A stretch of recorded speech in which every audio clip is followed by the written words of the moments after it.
حبايب قلبي واخواتي، دي كبده وانس انا عملتها في البث دلوقتي مع حبايبي، وقلت اوريها لكم. بصوا بصوا اللوز يا اخواتي، اللوز يا اخواتي، بصوا اللوز. وهنا الرز بالشعريه ماشي، وهنا السلطه عاملاها برضو حاجه كده اللوز. استنى بقى نجيب الاطباق ونغرف سوا ماشي وندوق ماشي. بصوا عشان اتطفست في البث ومسكت سندوتش وقعدت كلت، شفتوا؟ استنوا بقى اجيب اطباق وهنغرف سوا. بصوا يا اخواتي، نحط الرز اهو، بصوا الرز، بصوا احنا بنحب الشعريه اكتر، بتبقى تحفه خالص.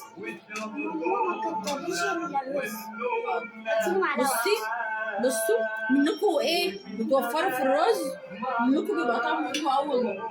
دي طماطم خرجي، ما كترليش في الرز، معلقه واحده.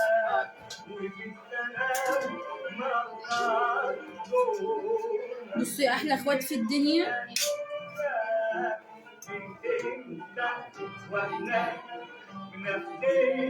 بصوا حلويات.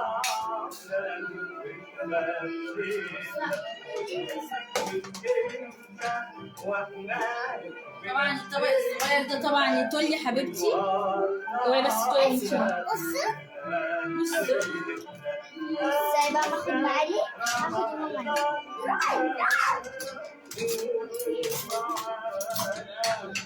احنا بقى ايه هناخد بعضنا ندوق من ايه، احنا عندهم من طبق تمره. بصوا طب على فكره ماما، هي دي معلقه كتير قوي.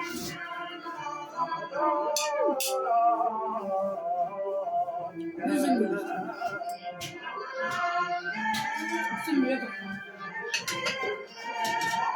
والله بساطة ندوق معاكم. الراجل معايا عشان بابا.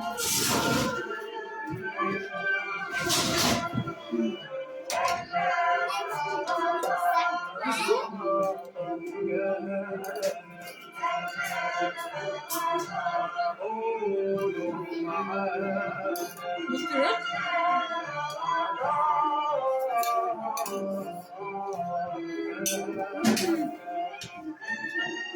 عارف مسكيها كده بس على مين.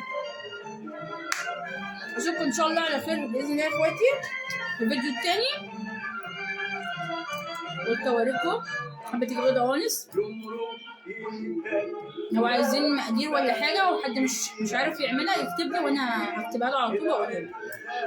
بس انا بعمل في البث عشان ايه افضل يعني فاتحه مع اخواتي.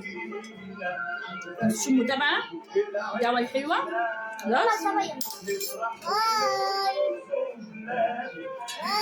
باي ان شاء الله على خير. طب شايفه بصوا كوشه خالص. يلا اشوفكم ان شاء الله على خير يا اخواتي. باي.